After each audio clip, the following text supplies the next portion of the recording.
Hello, welcome student. We will understand print culture and the modern world from history chapter in 10th class. We will understand in this chapter invention of print and effect of print on our society. बेटा इस chapter के अंदर print culture के बारे में study करेंगे। Print culture कहाँ से स्टार्ट हुआ, कैसे स्टार्ट हुआ, किसने स्टार्ट किया और हमारी सोसाइटी में उसका क्या इम्प्रेशन रहा या हमारी सोसाइटी में क्या चेंजमेंट आया। It's okay. Firstly first print culture देखिए, सबसे पहले प्रिंट कल्चर चाइना से स्टार्ट हुआ था, क्योंकि चाइना में कागज का इन्वेंशन हुआ था। जो कागज आज हम यूज कर रहे हैं वो चाइना ने ही उसको बनाया है, नहीं कि वहां से स्टार्ट हुआ। उसके साथ उसकी नेबर कंट्री है जापान और कोरिया। इन तीनों में ही प्रिंट कल्चर का स्टार्टअप माना जाता है। तो चाइना के अंदर जो प्रिंट कल्चर स्टार्ट हुआ था उसके अंदर अकॉर्डियन बुक बनते थे। अकॉर्डियन बुक ऐसी बुक होते थे जो वुड ब्लॉक पे अल्फाबेट बना के उस पे इंक भर के और उस कागज पे उसको रगड़ दिया जाता था। इट मीन्स उसके ऊपर छाप दिया जाता था। वो कागज की क्वालिटी रफ होते थे, लो क्वालिटी का होता था। उसकी एक साइड में प्रिंट होते थे और दूसरी साइड में वो इनके फैल जाते थे, यानी कि दूसरी साइड का जो पेपर होता था वो यूजलेस होता था। अकॉर्डिंग बुक में इस प्रकार की क्वालिटी होती थी। उसके बाद में उसको फोल्ड करके उसको स्टिचिंग कर दी जाते थे। ऐसी जो बुक होगी उसको अकॉर्डियन बुक बोलेंगे। It's okay. नेक्स्ट पॉइंट पे हमारे पास आता है बेटा कोलीग्राफी। अकॉर्डिंग बुक आ गई। अब उसको प्रिंट करना, इट मीन्स मशीन तो थी नहीं जिसको हम बार बार उसको एक फोटो करके दोबारा से नई बुक तैयार कर लें। तो उसके बाद में उन लोगों ने डुप्लीकेट बुक बनाई। और डुप्लीकेट बुक कैसे बनाते थे? कोलीग्राफी से। कोलीग्राफी इट मीन्स जैसे टीचर आपको कुछ राइटिंग का काम दे देता है हॉलीडे होमवर्क में, तो वो जो स्मार्ट आपकी राइटिंग होती है, सुंदर जो राइटिंग होती है, उसको कोलोग्राफी बोला जाता है। तो वो कोलोग्राफी तैयार करते थे। इस कोलोग्राफी में जो लिखने वाले होते थे वो स्किल्ड क्राफ्टमैन होते थे, जिसको स्क्राइब्स बोला जाता था। स्क्राइब्स जो बेस्ट राइटिंग करने में जो एक्सपर्ट थे वो स्क्राइब्स होते थे, और जो बेस्ट राइटिंग होती थी वो कोलिग्राफी होती थी। ओके। नेक्स्ट हमारे पास आता है बेटा चाइना में इसका प्रिंट कल्चर का जो इन्वेंशन हुआ था, तो उसके बाद में उसमें 16th सेंचुरी तक आते आते उस बुक्स की डिमांड काफी हो गई थी। उसका कारण क्या था? क्योंकि वहां का जो रूलर था वो सिविल सर्विस कंडक्ट करता था, और सिविल सर्विस कंडक्ट करने के लिए लोगों को पब्लिश की हुई बुक की रिक्वायरमेंट होती थी, इसलिए लोगों की डिमांड इसमें ज्यादा होती थी। It's okay. नेक्स्ट पॉइंट पे अब चाइना के अंदर अर्बन कल्चर आ गया। अर्बन कल्चर ब्लॉन्ड हो गया 17th सेंचुरी के टाइम, आसपास के टाइम पे। तो उसके अंदर केवल स्टूडेंट्स को ही रिक्वायरमेंट नहीं होते थे, बट जो मर्चेंट होते थे, ट्रेडर होते थे, उनको भी डेली इंफॉर्मेशन के लिए प्रिंट कल्चर की काफी डिमांड होते थे। ओके। नेक्स्ट पॉइंट पे हमारे पास आता है in 19th century Shanghai it means city of a China. China की सिटी है ये। उसके अंदर प्रिंट कल्चर एक हब बन चुका था, यानी कि काफी मात्रा में प्रिंटिंग का काम होने लगा था। कब? 19th सेंचुरी तक। अब यहां तक तो चाइना के बारे में जिक्र है कि चाइना, जापान और कोरिया में सबसे पहले प्रिंट कल्चर आया, अकॉर्डिंग बुक होती थी। उसकी कॉपी करने के लिए डुप्लीकेट कॉपी बनाने के लिए कोलियोग्राफी होती थी। उसके बाद में सिविल सर्विस में जो लोग तैयारी कर रहे थे या फिर जो टेस्ट अटेम्प्ट कर रहे थे उनके लिए पब्लिश की हुई बुक की ज्यादा डिमांड होती थी। और उसके बाद में अर्बन कल्चर आने से उन लोगों के पास जो ट्रेडर होते थे उनको भी प्रिंट कल्चर की ज्यादा डिमांड थी। ओके, अब नेक्स्ट पॉइंट पे हमारे पास आता है बेटा जापान। चाइना में प्रिंट कल्चर आया और उसके बाद में जापान में भी पहुंच गया, क्योंकि हमने इस तीनों कंट्री का एक साथ नाम लिया है। तो कैसे पहुंचा था? जापान में पहुंचने के लिए जो बुद्धिस्ट थे,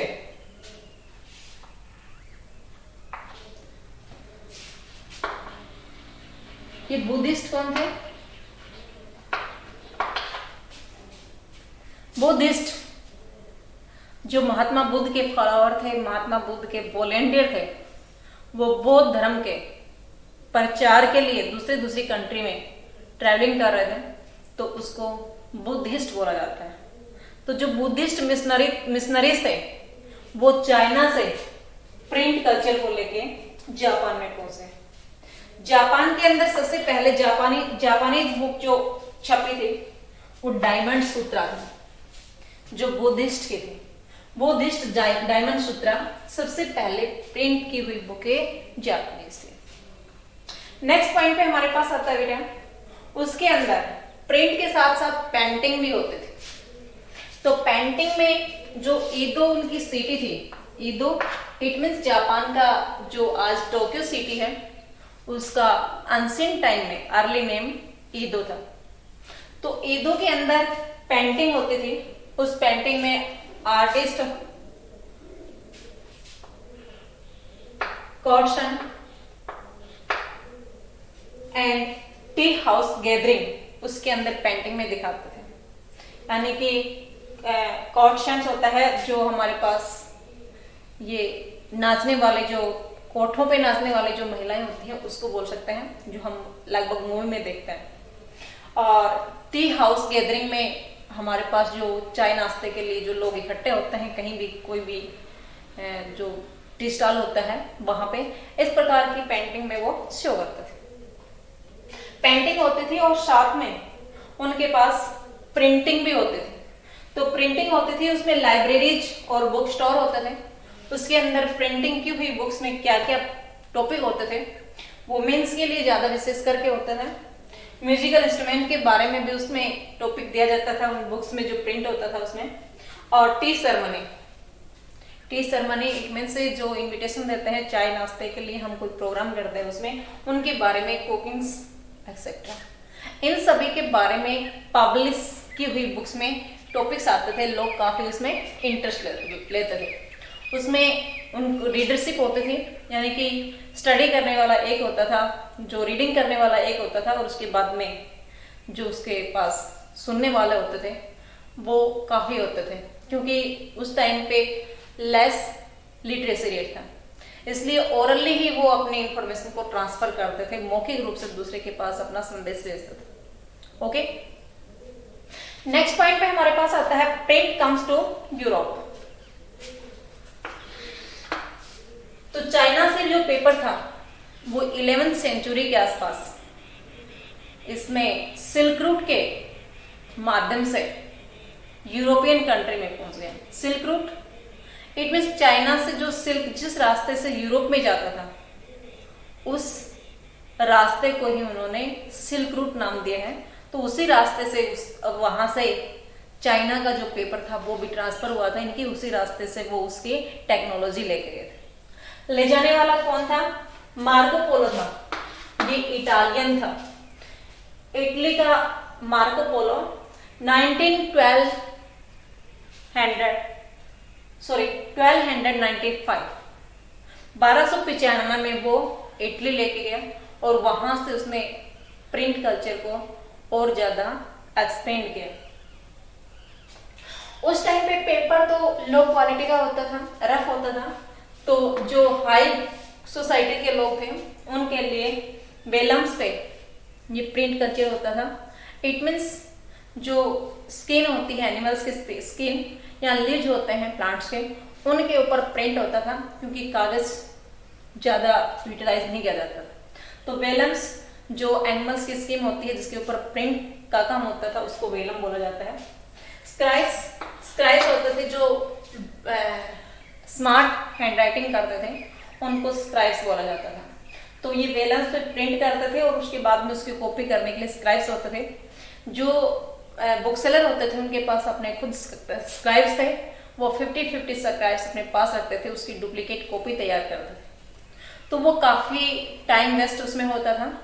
तो उसी को ध्यान में रखते हुए यहाँ पे कॉलीग्राफी और मैन्युस्क्रिप्ट के कुछ प्रॉब्लम्स बताइए। क्या प्रॉब्लम्स थी? एक तो वो कॉपी होती थी वो काफी एक्सपेंसिव होते थे, यानी कि जो डुप्लीकेट कॉपी बनाते थे ये स्क्राइब्स जो कॉलीग्राफी करते थे, सुंदर हैंडराइटिंग में जो नई बुक तैयार करते थे, वो काफी एक्सपेंसिव होती थी। टाइम और लेबर कंज्यूमिंग बिजनेस था ये, क्योंकि हाथ से कोई आदमी लिखेगा तो वो टाइम और काफी लोगों की रिक्वायरमेंट उसमें होगी।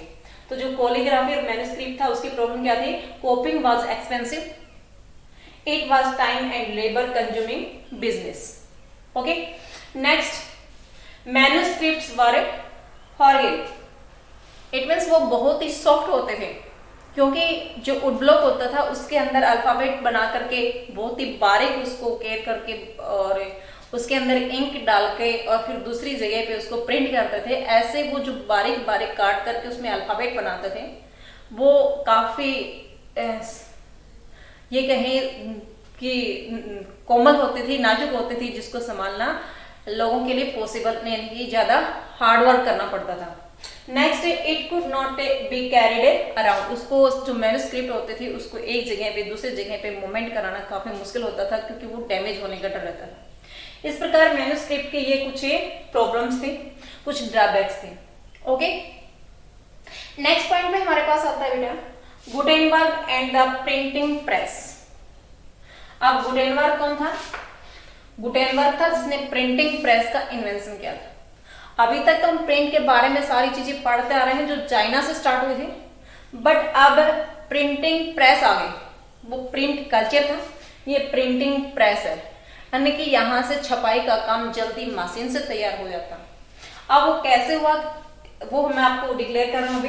तो गुटेनबर्ग जो जर्मनी का था, स्टेबर्ग से रहने वाला था, वो उसके फादर थे, वो मर्चेंट थे और ऑलिव प्रेस चलाते थे, यानी कि जैतून का तेल बनाने के लिए एक मशीन तैयार करते थे। उसके साथ साथ ये जो गुटेनबर्ग था ये लीड मॉडल्स का काम करता था, यानी कि शीशे की तराशने का जो वर्क होता है उसमें वो एक्सपर्ट था।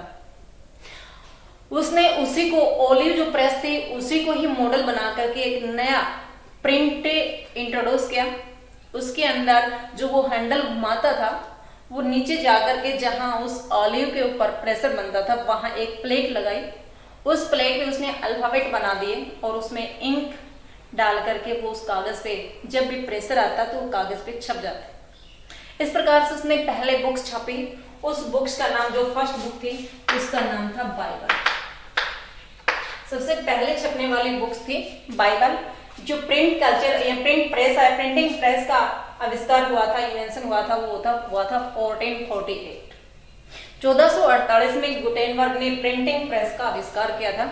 उसकी प्रिंटिंग प्रेस से जो सबसे पहले बुक छपी थी वो बाइबल छपी थी। ओके, अब इसमें बताता है कि वहां पे जो प्रिंट प्रेस आगे प्रिंटिंग प्रेस, तो उसमें 180 कॉपीज छपने के लिए तैयार होने में 3 इयर्स लगे। इतना ज्यादा टाइम लगने के बाद 180 कॉपियां ही छप पाई, बट अब हमारे पास नई टेक्नोलॉजी से हम सेकंडों में बहुत सारी कॉपीज निकाल लेते हैं। तो ये सारा टाइम कंज्यूम का होता था। अब नेक्स्ट पॉइंट पे हमारे पास आता है प्लाटिन। ये क्या होता था? ये इस प्रकार का एक उसके ऊपर प्रिंट के काम करने के लिए एक प्लेट लगे होते थे जो पहले वुड ब्लॉक के होते थी, बाद में वो मेटल के तैयार होने लगे, जिसके ऊपर प्रेशर बना करके प्रिंटिंग का, कागज के ऊपर प्रिंटिंग का काम होता था। It's okay.